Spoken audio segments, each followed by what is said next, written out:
UP board कक्षा 10 की जो बोर्ड परीक्षाएं हैं वह प्रारंभ हो चुकी हैं और विज्ञान का पेपर यहाँ पर यूपी बोर्ड का साइंस का पेपर यह 4 अप्रैल 2022 को है। तो बच्चों का अक्सर यहाँ पर सवाल आ रहा है, बहुत से लोगों ने पूछा है कि हमको विज्ञान में क्या क्या पढ़ना है। तो सबसे पहले ये देखिए कि 3 खंडों में यह पेपर विभाजित है विज्ञान का, भौतिक विज्ञान, रसायन विज्ञान और साथ ही साथ यहाँ पर जीव विज्ञान है। यहाँ पर कम समय में कैसे हम विज्ञान के पेपर को तैयार करें, इसके संबंध में यहाँ पर हम लोग चर्चा करेंगे।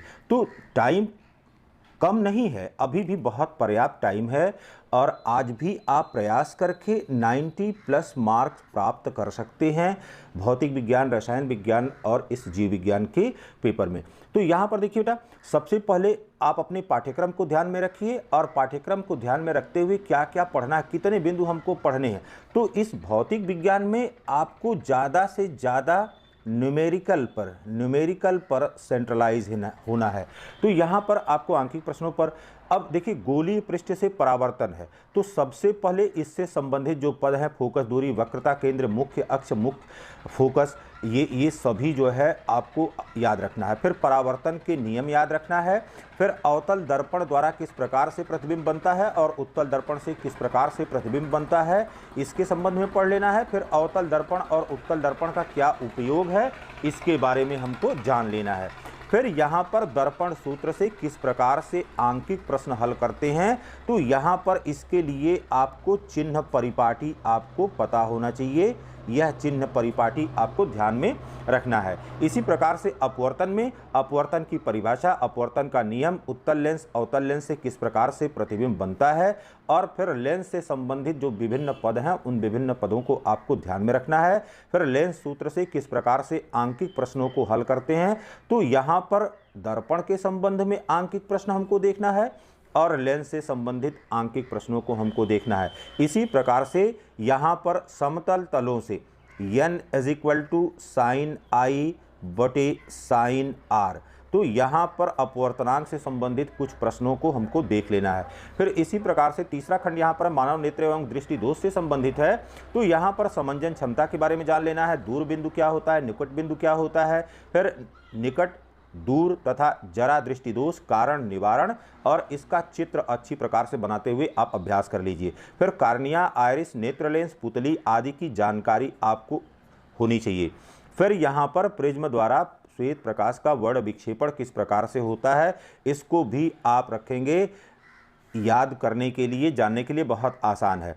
फिर विद्युत के संबंध में यह पाठ बहुत ही इम्पॉर्टेंट है, इस पाठ को आप इग्नोर नहीं कर सकते, इसलिए क्योंकि यहाँ से बहुत अच्छे प्रश्न पूछे जाते हैं। तो यहाँ पर सबसे पहले आवेश, धारा, विभवांतर, इनकी परिभाषा और मात्रक आपको पता होना चाहिए। ओम का नियम और उसका प्रायोगिक सत्यापन किस प्रकार से होता है, प्रतिरोध क्या है, परिभाषा क्या है, मात्रक क्या है, उसकी निर्भरता क्या है, फिर विशिष्ट प्रतिरोध क्या है और इसका आर के साथ क्या संबंध है, अमीटर और वोल्टमीटर का कहाँ प्रयोग करते हैं, किसके लिए प्रयोग करते हैं, इसके बारे में। फिर प्रतिरोधों का श्रेणी व समांतर संयोजन और फिर इस पर आधारित जितने भी आंकिक प्रश्न हैं उन सभी आंकिक प्रश्नों को। फिर यहाँ पर वैद्युत ऊष्मीय ऊर्जा, वैद्युत शक्ति और शक्ति, वोल्टेज, धारा तथा यहाँ पर प्रतिरोध में अंतर संबंध क्या होता है, इसका सूत्र आपको याद होना चाहिए। और साथ ही साथ आप यूनिट वाले सवाल कि कितनी यूनिट बिजली खर्च हो रही है, इन सब के बारे में आपको पता होना चाहिए। फिर विद्युत धारा का चुंबकीय प्रभाव, तो यहाँ पर 2 चीज़ें तो आप एकदम याद रखिए, इसको आना ही आना होता है। यहाँ पर विद्युत मोटर और विद्युत जनित्र, तो यह इन दोनों में से कोई एक न एक प्रश्न होगा। इसी प्रकार से फ्लेमिंग के बाएं हाथ का नियम, दाएं हाथ का नियम और यहीं पर स्क्रू का नियम, यह स्क्रू का नियम, इसको भी आपको याद रखना है। और फिर एक सेफ जोन में जाने के लिए परिनलिका में धारा के कारण चुंबकीय क्षेत्र किस प्रकार से उत्पन्न होता है, इसके बारे में आपको पढ़ लेना है। फिर यहाँ पर देखिए दूसरा खंड रसायन विज्ञान का है, तो यहाँ पर जो पहला भाग इसका है रासायनिक अभिक्रियाओं से संबंधित है। तो इसमें विभिन्न प्रकार की जो रासायनिक अभिक्रियाएं हैं उनकी परिभाषा आपको पता होना चाहिए और कम से कम 2 उदाहरण।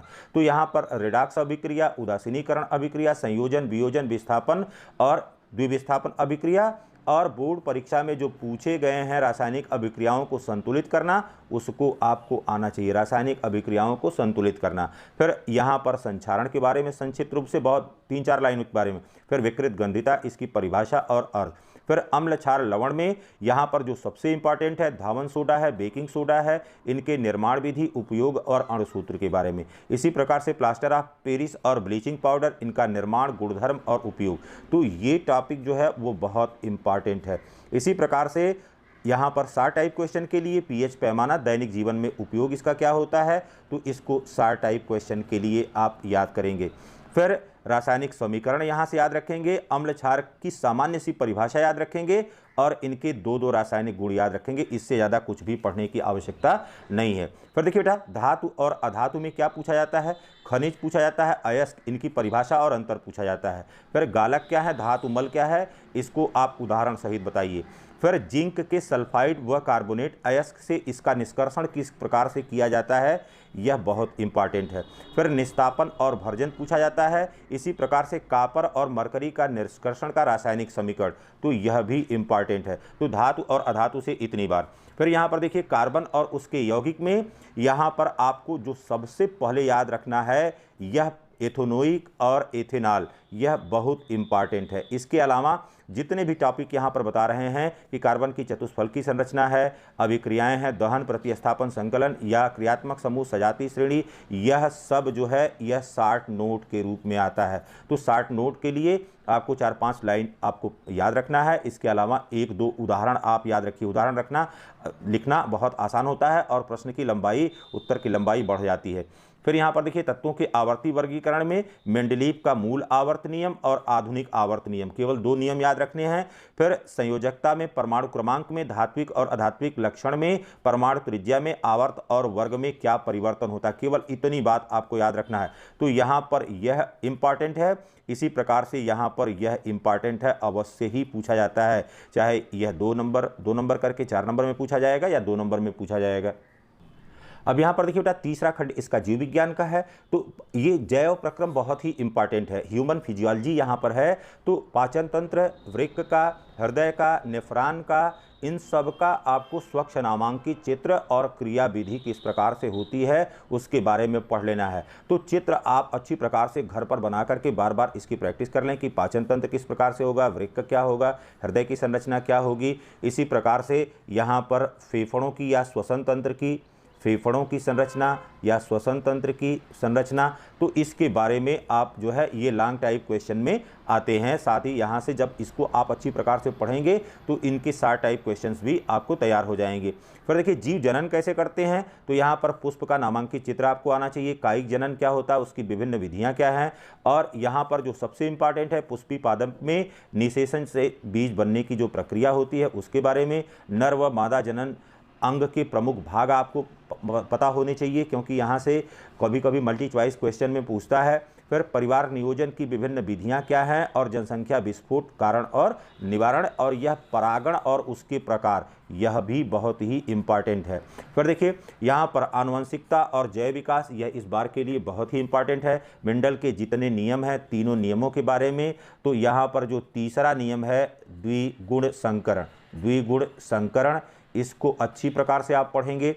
फिर प्रभावी और अप्रभावी लक्षण क्या होता है, यह 60 नोट के लिए पढ़ेंगे। लिंग निर्धारण की प्रक्रिया, यह भी आवश्यक है। और जो यहाँ पर अब लॉन्ग क्वेश्चन के लिए लैमार्कवाद और डार्विनवाद की तुलना, समजात अंग और जीवाश्म तथा जैव विकास, यह केवल 60 टाइप क्वेश्चन के लिए पढ़ेंगे।